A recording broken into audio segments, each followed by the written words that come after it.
नमस्कार दोस्तों, आपका स्वागत है हमारे YouTube चैनल जीएस आचार्य में। जैसा कि आप जानते हैं, दिल्ली मुखर्जी नगर से हम आपकी यूपीएससी तैयारी के लिए यहाँ पर आपको समय समय पर क्लासेस दे रहे हैं। हमारा अभी जो सबसे इम्पोर्टेंट टॉपिक होता है किसी भी परीक्षा के लिए सिलेबस, उस सिलेबस का आज आखिरी चरण यानी जीएस पेपर 4 की आज हम आपसे चर्चा करेंगे। और वीडियो शुरू करने से पहले जैसे कि मैं आपसे आग्रह करता हूं कि हमारे YouTube चैनल जीएस आचार्य को एक बार सब्सक्राइब जरूर कर दें। तो आइए आज का हम सेशन अपना स्टार्ट करते हैं। UPSC civil service examiner GS 4 का सिलेबस। तो जीएस 4 का सिलेबस जैसा कि आप जानते हैं, ये प्रश्न पत्र हमारा 2013 में जोड़ा गया था। 2013 में प्रश्न पत्र जोड़ने के बाद ये क्यों हमारा ऐड किया गया था, क्योंकि जो हमारा सामान्य अध्ययन का जीएस पेपर 4 है, इसमें जोड़ा गया था नीति शास्त्र, सत्यनिष्ठा और अभिरुचि यानी इथिक्स, इंटीग्रिटी एंड एप्टीट्यूड। इसका क्या महत्व है कि ये जो प्रश्न पत्र इसलिए जोड़ा गया क्योंकि हमारे जो नौकरशाही है उसमें भ्रष्टाचार और अन्याय और बेईमानी जैसे जो गुण थे वो काफ़ी हद तक दिखाई दे रहे थे। तो इसी वजह से ईमानदारी और सत्यनिष्ठा के जैसे गुण हमारे जो आने वाले भविष्य के नौकरशाह हैं उनके अंदर डेवलप हो सके, इस तरह का पेपर इसलिए इसमें ऐड किया गया। तो आइए हम चर्चा करते हैं कि इस प्रश्न पत्र में ऐसे प्रश्न शामिल होंगे जो सार्वजनिक जीवन में उम्मीदवारों की सत्यनिष्ठा, ईमानदारी से संबंधित विषयों के प्रति उनकी अभिवृत्ति यानी एटीट्यूड, उनके दृष्टिकोण तथा समाज से आचार व्यवहार में विभिन्न मुद्दों तथा सामने आने वाली समस्याओं के समाधान को लेकर उनकी मनोवृत्ति का परीक्षण करेंगे। इन आयामों का निर्धारण करने के लिए प्रश्न पत्र में किसी मामले के अध्ययन यानी केस स्टडीज, इस प्रश्न पत्र में 6 से 7 केस स्टडीज पूछी जाती हैं। कम भी चुना जा सकता है। मुख्य रूप से निम्नलिखित क्षेत्रों का कवर किया जाएगा। ये अब हम देख लेते हैं कौन कौन से क्षेत्र होंगे इसमें मुख्य रूप से। ये हमारी अगली स्लाइड में आपको दिखाते हैं। ये देखिए कि नीति शास्त्र यानी इथिक्स, मानवीय सहसंबंध यानी ह्यूमन इंटरफेस, ये हमारा इसमें मेन टॉपिक है। इसके अंदर हमें देखना है मानवीय क्रियाकलापों में नीति शास्त्र का सार तत्व क्या है, इसके निर्धारक और परिणाम क्या हैं, नीति शास्त्र के क्या आयाम हैं, यानी हमें इसमें फिलॉसफी भी देखनी है। निजी और सार्वजनिक संबंधों में नीति शास्त्र, मानवीय मूल्य यानी ह्यूमन वैल्यूज क्या होनी चाहिए, lesson from the lives and teachings of great leaders, यानी यहाँ पर हमें जो महान नेता और समाज सुधारक हुए हैं, प्रशासकों के जीवन तथा उनके उपदेशों से शिक्षा लेनी है। ये जो हमारे समाज सुधारक हैं, महान नेता हैं, ये हमारे पेपर जीएस 1 में भी पूछे जाते हैं। जैसे लाल बहादुर शास्त्री हो गए, जवाहरलाल नेहरू, महात्मा गांधी हो गए, तो वो लीडर्स में आ जाएंगे, आपके महान नेताओं में आ जाएंगे। सरदार वल्लभ भाई पटेल हो गए, सुभाष चंद्र बोस हो गए, भगत सिंह हो गए। तो ये देखिए कि ये आपका जो हमारा सिलेबस है जीएस 1 से लेकर के जीएस 4, और हमारा एसए का पेपर हो या हमारा निबंध हो गया, तो ये सारे पेपर जो हैं इंटरलिंक हैं। इनका सारा सिलेबस एक दूसरे से मैच करता है, एक दूसरे को कहीं ना कहीं जोड़ता है। तो कोई सिलेबस अलग नहीं है।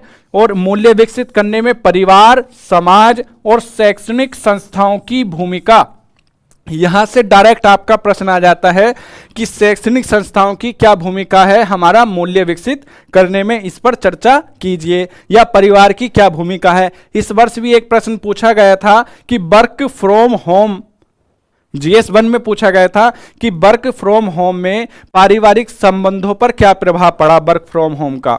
तो इस तरह के प्रश्न जो बिल्कुल कॉमन मैन से जुड़े हुए प्रश्न हैं, वही प्रश्न आपके यूपीएससी में पूछे जाते हैं। और अगला हम देखते हैं अभिवृत्ति यानी एटीट्यूड। एटीट्यूड को हम सामान्य भाषा में एक निगेटिव रूप में देखते हैं कि बड़े एटीट्यूड में है, लेकिन उसका मतलब ये नहीं होता। एटीट्यूड का मतलब व्यवहार से लिया जाता है, अभिवृत्ति से लिया जाता है, सारांश कंटेंट संरचना, वृत्ति, विचार तथा आचरण के परिप्रेक्ष्य में इनका प्रभाव एवं संबंध, नैतिक और राजनीतिक अभिरुचि, सामाजिक प्रभाव और धारणा। ये कुछ हिंदी के भारी शब्द आपको लगेंगे, लेकिन आपको क्या करना है, सिलेबस की केवल 10 मिनट डेली रीडिंग करके जाना है। आप इतनी सारी बुक पढ़ते हैं लेकिन सिलेबस को सबसे कम पढ़ते हैं, यहीं से आपके सोचने की कंसंट्रेशन पावर कम हो जाती है। जब ये सारे शब्द आपके पढ़े हुए होंगे और जब आपकी क्लास में ये बाद में आएंगे तो आपका कंसंट्रेशन पावर अपने आप स्ट्रांग रहेगा कि कंटेंट क्या है, structure, function, it's influence and relation with thought and behavior, moral and political attitude, social influence and persuasion, ये सारी चीजें आपको यहां पढ़नी होंगी। और ये सबसे भिन्न सब्जेक्ट है। इस पेपर की इंपॉर्टेंस इसलिए भी है कि अगर इस पेपर में सबसे ज्यादा आपकी प्रैक्टिकल यानी सामाजिक ज्ञान कितना है आपको प्रैक्टिकल, ये इसमें चेक किया जाता है, जैसा कि शुरू में मैंने बताया भी था। और ये देखिए, सिविल सेवा के लिए अभिरुचि, ये एक टॉपिक है। बुनियादी मूल्य, जो हमारे बेसिक वैल्यूज क्या हैं, सत्यनिष्ठा, भेदभाव रहित तथा गैर तरफदारी, निष्पक्षता, सार्वजनिक सेवा के प्रति समर्पण भाव तथा कमजोर वर्गों के प्रति सहानुभूति, सहिष्णुता और संवेदना, ये सारे गुण किस में होने चाहिए, एक सिविल सर्वेंट के अंदर ये सारे गुण होने चाहिए। किसी का पक्षपात ना करे, किसी के प्रति बेईमानी ना करे, ईमानदार बना रहे और गरीबों के प्रति, कमजोर वर्गों के प्रति सहानुभूति रहे। तो ये एप्टीट्यूड में आ जाता है। And foundational values, aptitude and foundational values for civil service, integrity, impartiality and non partisanship, यानी कि गैर तरफदारी, किसी का कोई पक्षपात ना करे। तो इसी तरह का हम देखते हैं अपना अगला स्लाइड, उसमें भी हमें कुछ पता चलेगा कि क्या बताया गया है कि भावनात्मक समझ, ये क्या है, इमोशनल इंटेलिजेंसी। देखिए, आज के इस दौर में सबसे ज्यादा यूज किया जाता है इमोशनल इंटेलिजेंसी का एक लीडरशिप पावर के लिए।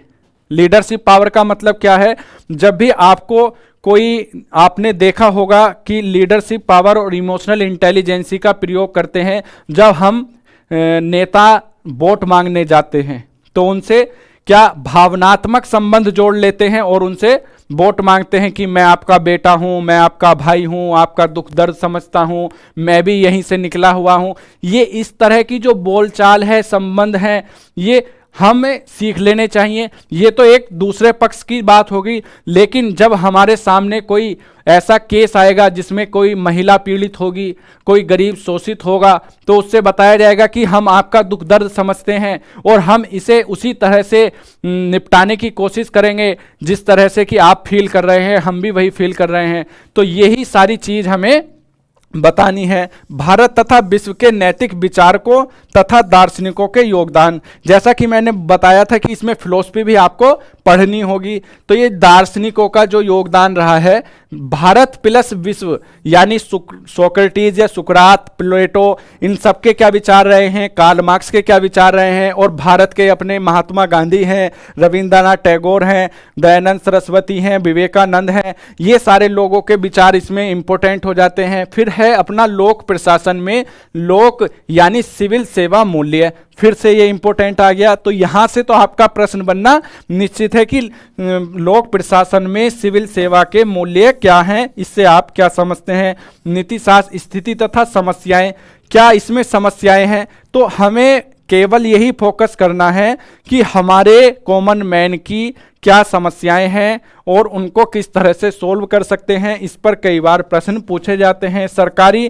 तथा निजी संस्थानों में नैतिक चिंताएं क्या हैं, दुविधाएं क्या हैं, नैतिक मार्गदर्शन के स्रोतों के रूप में विधि, नियम, अधिनियम तथा अंतरात्मा, उत्तरदायित्व तथा नैतिक शासन, शासन व्यवस्था में, शासन व्यवस्था आपका एक अलग से टॉपिक है जीएस पेपर 2 में।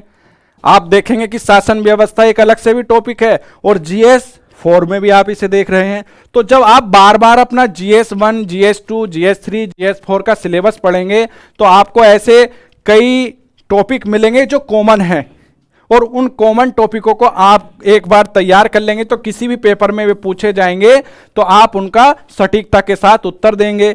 नैतिक नीति परक तथा नैतिक मूल्यों का सुदृढ़ीकरण है। अंतरराष्ट्रीय संबंध, अब देखिए अंतरराष्ट्रीय संबंध हमारा जीएस पेपर 2 में भी है, इंटरनेशनल रिलेशन तथा निधि व्यवस्था, फंडिंग में नैतिक मुद्दे, और कॉरपोरेट शासन व्यवस्था ये भी हमारा है। कॉरपोरेट शासन व्यवस्था जीएस पेपर 2 में पूछा जाता है। तो ये जो हमारे ये हैं कॉरपोरेट गवर्नेंस, ये हमारे ऐसे ऐसे जो टर्म हैं, गवर्नेंस जो टर्म है ये हमारे बार बार रिपीट हो रहे हैं, तो ये हमारे बहुत ज़्यादा इंपॉर्टेंट है। इन पर हमारे ऐसे नोट्स तैयार होने चाहिए, शॉर्ट नोट्स जो हमें रटे हुए हो बिल्कुल, जिससे कि आपके सामने जैसे ही प्रश्न पत्र आए और उनसे संबंधित कोई भी प्रश्न हो तो उसे तुरंत लिख ले, क्योंकि 20 क्वेश्चन 3 घंटे में पूरा कर पाना अपने आप में एक चैलेंज होता है। तो फिर हम अपनी अगली स्लाइड देखते हैं। अगली स्लाइड में क्या है कि शासन व्यवस्था में ईमानदारी। देखिए फिर से वही सवाल, बार बार ये टर्म आ रहा है, governance, in probity in governance. तो ये शब्द बहुत ही इंपॉर्टेंट है। लोक सेवा की अवधारणा क्या है? शासन व्यवस्था। देखिए इसी एक पेपर में शासन व्यवस्था शब्द को कितनी बार रिपीट किया गया है। जब आप इस तरह से सिलेबस को पढ़ेंगे तो आपको इंपॉर्टेंट अपने आप पता चल जाएगा कि क्या चीज इंपॉर्टेंट है और क्या अनइम्पोर्टेंट है। ईमानदारी का दार्शनिक आधार क्या है? देखिए ईमानदारी का आपने सुना होगा ईमानदारी क्या है क्या नहीं है, लेकिन ये देखिए इसमें क्या शब्द दिया गया है, ईमानदारी का दार्शनिक आधार। तो हमें ये इस तरह से भी पढ़ना होगा, इस एंगल से भी पढ़ना होगा कि इसका दार्शनिक आधार क्या है। सरकार में सूचना का आदान प्रदान और पारदर्शिता, और सूचना का अधिकार देखिए आपका यहां भी है और पॉलिटी में भी है सूचना का अधिकार अधिनियम, ये 2005 में दिया गया था। नीति परक आचार संहिता, आचरण संहिता, नागरिक घोषणा पत्र यानी सिटीजन चार्टर, ये भी आपका दूसरे पेपर में है। तो ये बहुत सारे टर्म आपको जीएस 1, 2, 3, 4 सब में मिक्स्ड मिलेंगे। और बार बार मैं कह रहा हूं कि ये सारे पेपर इंटरलिंक है, पूरा सिलेबस इंटरलिंक है। और ये जो हमारा फिर इसके बाद है कार्य संस्कृति यानी वर्क कल्चर, सिटीजन चार्टर्स, और quality of service delivery, utilisation of public funds and challenges of corruption. ये देखिए भ्रष्टाचार की चुनौती। ये भ्रष्टाचार जो शब्द है ये आपके लिए बड़ा इंपॉर्टेंट है, क्योंकि दिन प्रतिदिन कोई दिन ऐसा जाता हो जहां देश में भ्रष्टाचार ना हो रहा हो, कहीं न्यूज़ में भ्रष्टाचार की कोई कहानी ना आती हो। तो ये आपका फॉरएवर यूनिवर्सल टॉपिक है जो आपके जीएस 1 से लेकर आपके इंटरव्यू तक काम देने वाला है। इस भ्रष्टाचार की क्या परिभाषा है, भ्रष्टाचार का क्या मतलब होता है, भ्रष्टाचार से आप क्या समझते हैं, इस तरह के प्रश्न आपके बन के आते रहेंगे। और जो भी कोई करंट का टॉपिक भ्रष्टाचार में होगा उससे जोड़ करके आपको दे देंगे कि भ्रष्टाचार से आप क्या समझते हैं, भ्रष्टाचार की वजह से भारत की अर्थव्यवस्था को क्या चुनौती मिलने वाली है, भ्रष्टाचार से किस प्रकार आतंकवादी गतिविधियों को बढ़ावा दिया जाता है। इस तरह के प्रश्न आपके यहां से बनेंगे। और इसमें फिर सबसे इंपॉर्टेंट है उपयुक्त विषयों पर मामला संबंधी अध्ययन यानी केस स्टडी। जैसा कि मैंने बताया था आपको पहले भी, इस पेपर में 6 से 7 केस स्टडी आती हैं और वो काफी लेंदी होती हैं। यहां से लेकर के यहां तक लिखा होता है, उसे पढ़ना पहले और फिर समझ करके उस पर उत्तर लिखना। तो वो बिल्कुल प्रैक्टिकल नॉलेज पे होता है। जैसे कि एक केस स्टडी मैं आपको शेयर कर देता हूं कि मान लीजिए आप कहीं के एसपी हैं और वहां किसानों ने हड़ताल कर रखी है, रोड जाम कर रखी है, और उसके पीछे कारण क्या है? कारण यह है कि जो किसानों ने प्याज उगाई थी वो मंडी में बेचने गए, लेकिन वहां पर उसका उचित मूल्य नहीं मिल रहा है। उन्हें 3 दिन से खड़ा कर रखा था मंडी वालों ने कि ये सही नहीं है, इसकी क्वालिटी सही नहीं है। और क्या है, पीछे के रास्ते से जो बड़े व्यापारी हैं उनका माल खरीदा जा रहा था। तो किसानों ने इसी वजह से आंदोलन कर दिया और सड़क जाम कर दी, जिससे कि यातायात प्रबंधन बाधित हो गया। ऐसे में आपको जो वहां एसपी थे उनको वहां से बर्खास्त कर दिया गया और आपको वहां नियुक्त किया गया और नियुक्त कर दिया गया। और आपको ये भी ध्यान रखना है कि ईमानदारी बरतें, कहीं आप भी जाकर के उन व्यापारियों से ना मिल जाएं और उनसे रिश्वत ना ले लें, भ्रष्टाचार ना कर लें, और ऐसा कोई नुकसान भी ना हो जिससे कि जान माल का खतरा हो। पता चला आपने जाते ही ऑर्डर दे दिया कि सबको गोली से उड़ा दिया जाए और यातायात चालू किया जाए। तो इन सभी समस्याओं का समाधान करते हुए आपको अपना उत्तर लिखना है। तो इस तरह की केस स्टडी से सवाल आपके इसमें 6 से 7 सवाल पूछे जाते हैं। तो आज का जो हमारा जीएस पेपर 4 है, ये अंतिम पेपर है इसका यूपीएससी का। और इस तरह से मेरे फिर बार बार यही कहना है कि हमारा सिलेबस रटा हुआ होना चाहिए। जिस दिन हमारी आज सिलेबस हो जाता है, हमारी लगभग आधी तैयारी हो जाती है, और जो हम पढ़ते हैं उसमें हमारा कंसंट्रेशन पावर बढ़ जाता है। तो दोस्तों, फिर मैं आपसे यही कहूँगा कि जो हमारा ये यूट्यूब चैनल है जीएस आचार्य, दिल्ली मुखर्जी नगर से हम आपको यूपीएससी की तैयारी करा रहे हैं। अभी हमारी आगामी कक्षाएं आएंगी कि निबंध लेखन कैसे किया जाता है, उत्तर लेखन का यानी आंसर राइटिंग प्रोग्राम हमारा रोज आ रहा है। तो इससे आपको लाभ उठाना है, और जिस दिन धीरे धीरे आप इन सब हैबिट्स में आ जाएंगे डेली, तो आप एक अच्छा उत्तर लेखन करने लगेंगे, एक अच्छा निबंध लेखन करने लगेंगे। हमारी जो सीरीज चल रही हैं उसका आप फायदा उठाइए, और ज़्यादा से ज़्यादा लाइक करिए, सब्सक्राइब करिए। इसी के साथ आज का सेशन मैं यहीं पर पूरा करता हूं। बहुत बहुत धन्यवाद।